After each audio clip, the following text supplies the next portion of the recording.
Bienvenidos, soy del Instituto Albert. Soy de primero D, soy de la, soy de la materia de Derecho Romano 1. Mi nombre es Javier Aurelio, mi profesor se llama Rafael. Les presento, les presento el tema de Civitatis, Libertatis y Familiae. Espero que les guste y gracias por su atención.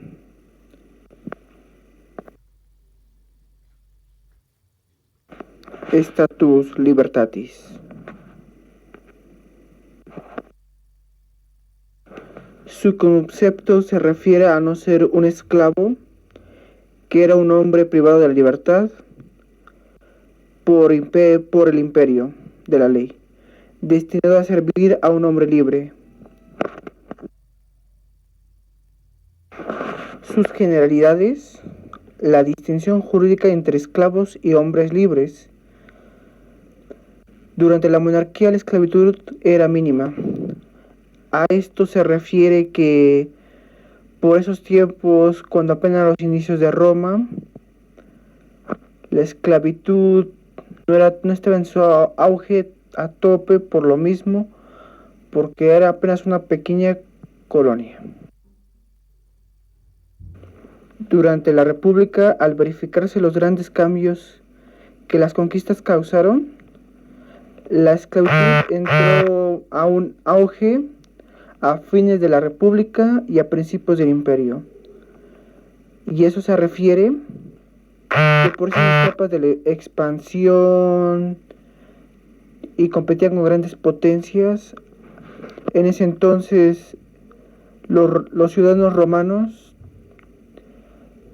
apresaban a muchos hombres de esas regiones y los volvían esclavos para que hagan ciertos deberes. Causas de la esclavitud. Del ius gentium son el nacimiento y la cautividad de guerra. En el nacimiento son que sus padres, que eran esclavos, tuvieran un hijo. Ese hijo automáticamente se volvía en un esclavo. Y la cautividad de guerra se refiere cuando había batallas en ese entonces, todos los que perdían se volvían esclavos. Según el derecho civil derivado de las 12 tablas, se queda en esclavitud por la negatividad a inscribirse en los registros, por falta al pago de los impuestos, no participar o desistirse del servicio militar, o ser sorprendido durante la comisión del delito del robo, o por no pagar una deuda. Por no pagar una deuda era de las cosas más comunes en ese entonces. O también sería él por cometer un robo. Si se sería sorprendido cometiendo un robo, directamente se vuelve esclavo por cometer ese delito. Según el derecho clásico y el derecho posclásico, la caída de la esclavitud, el hombre libre que se hacía vender como esclavo, el liberto ingrato, o la mujer que tuviera relaciones sexuales con el esclavo ajeno sin autorización del patrón, deviene la esclava de ese patrón. En pocas palabras, sin autorización de su patrón, automáticamente esa persona, esa mujer, se volvía una esclava por meterse con su esclavo. Condición de los esclavos. El esclavo no tiene personalidad. Tiene capacidad de obrar, pero no de goce. El esclavo puede tener un peculum, cierta cantidad de bienes o dinero. Esto se refiere que a ellos se les restringía en todo tipo. Tenían todos los derechos que deberían de tener en ese momento. Condición de las personas libres. Prohibía al testador manumitir por testamento, más cierto porcentaje del total. No tener todos los beneficios de un ciudadano romano. Ingenius. es el que nació y permaneció libre. Libertos, el esclavo manumitido solemne, adquiere el status libertatis y participa de alguna manera en la ciudadanía y en la situación familiar, mayor conocido como status familiar. No logra sin encargo el jus honorarium y el jus connubium. Si liberto no fue manumitido solemnemente, solo se le considera un latín iuliani. No tenía los derechos anteriores ni el jus sufragio. Colonato. Tiene el estatus intermedio entre esclavo y libertad. Status civitatis. Derecho de los ciudadanos romanos. Derechos del jus public. El derecho a votar en los comicios también es conocido como jus suffragii. El derecho de acceso a las magistraturas, también conocido como jus honorarium. El derecho de apelar en los comicios por la oposición de alguna pena capital decreta por cualquier magistrado que ni fuera dictador, también es conocido como jus probacium populium. El derecho del jus privatium tiene como uno de sus puntos el derecho a casarse, o conocido como jus nuptii, o jus connubii, o jus connubium, o también el derecho a realizar negocios jurídicos, también conocido como jus commercii o commercium, y el derecho de servir religiones, también es conocido como jus militae, y también el derecho a recurrir a los tribunales, también es conocido como jus actionis. Derechos de los ciudadanos no romanos. Uno de sus derechos que no tenían los ciudadanos no romanos, los antiguos confederados del Latium, los latini veteres, no tenían derecho al jus honorum. Los libertos manumitidos conforme al jus civili carecían del jus honorum. Los que habían establecido una colonia, mejor conocido como latini coloniari, carecían de todos los derechos políticos en Roma. Los creados por Alex Lunani Norba gozaban del jus commercii limitado. Los pellegrini, o como mejor conocidos son los peregrinos, solo tenían el derecho de vivir en Roma. Definición del derecho romano. Uno es por el nacimiento, conocido como jus sanguinis. Otro es por manumición solemne o por concesión de los comicios. Pérdidas del derecho de la ciudadanía romana.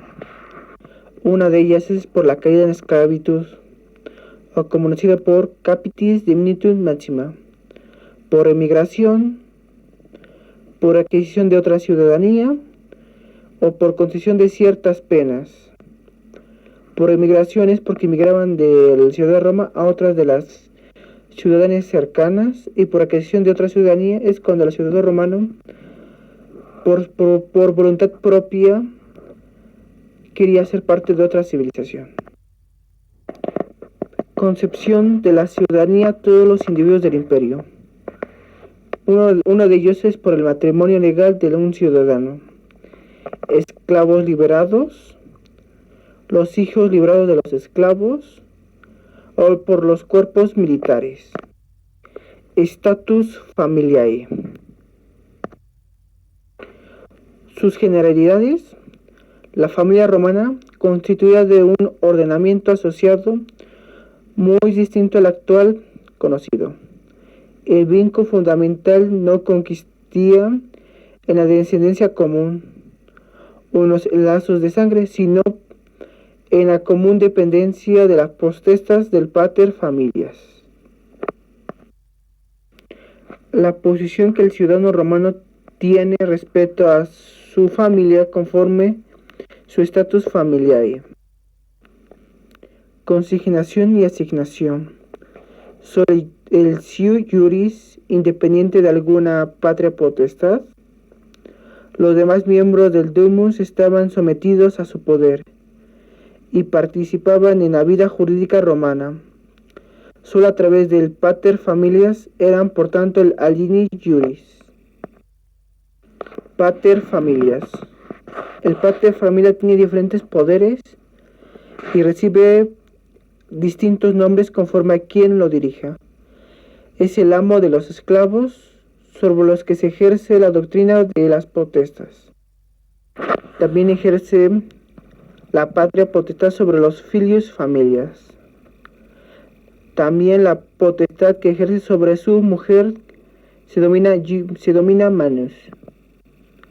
Como director de culto familiar sobre la sacra privata. Filius familias. El filius familias tiene por tanto en suma capacidad patrimonial pasiva, pero no activa. Puede obligarse personalmente, pero no adquirir. El filius familia tiene capacidad patrimonial activa. Primero a los soldados, todos los bienes adquiridos por el hijo, bajo las banderas, entran en su privata propiedad. El alieni juris. El alieni juris, que era personas sometidas al mandato de otras. Atributos de la personalidad.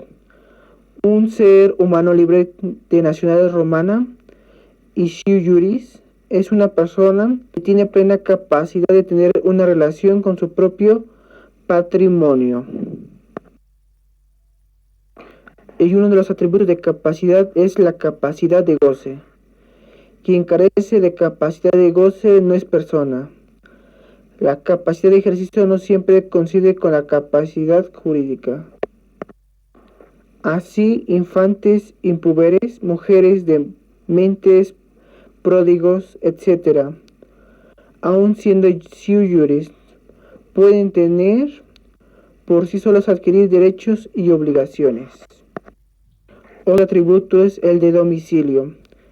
El domicilio es el lugar donde una persona tiene su principal residencia y puede ser de origen el hogar del pater o voluntario ilegal. Tiene que llevar el nombre y nacionalidad. Otra es el patrimonio. El patrimonio es el conjunto de las cosas tangibles e intangibles y deudas que tiene una persona. Y esto se refiere, son todos sus bienes materiales y no. Y por lo tanto lleva a ciertas consecuencias si no cumple con ciertas normas. Patria potestad. La patria potestad fue entendida como el poder peculiar del pater familias. Ciudadano romano, ejercía sobre un hijo de familia. Tutela. Por el solo de ser sui juris, no todas las personas son capaces, algunas son incapaces, bien por falta de edad o por razón de sexo. Las mujeres en el derecho antiguo en tutela perpetua, por locura o por pródigos. Catela entiende por ella un cargo público que obligaba a una persona designada por la ley o por el magistrado a dirigir la administración de los bienes de un sui juris pobre incapaz de ejercer por sí solo sus derechos. Mis conclusiones son estas. Gracias a todos los aportes del Status Civitatis, Libertatis y Familiae en la ciudadanía romana son parte fundamental actualmente por su desarrollo y organización para llevar un orden en la sociedad y adaptándose a sus necesidades. Y gracias a todo ello, la sociedad hoy en día en México es mejor y va evolucionando conforme sus necesidades de cada día. Gracias por su atención. Soy un estudiante de la Universidad Albert y espero que tengan un excelente día y recuerden, siempre cumplan sus sueños y nunca se rindan. Hashtag Somos Albert.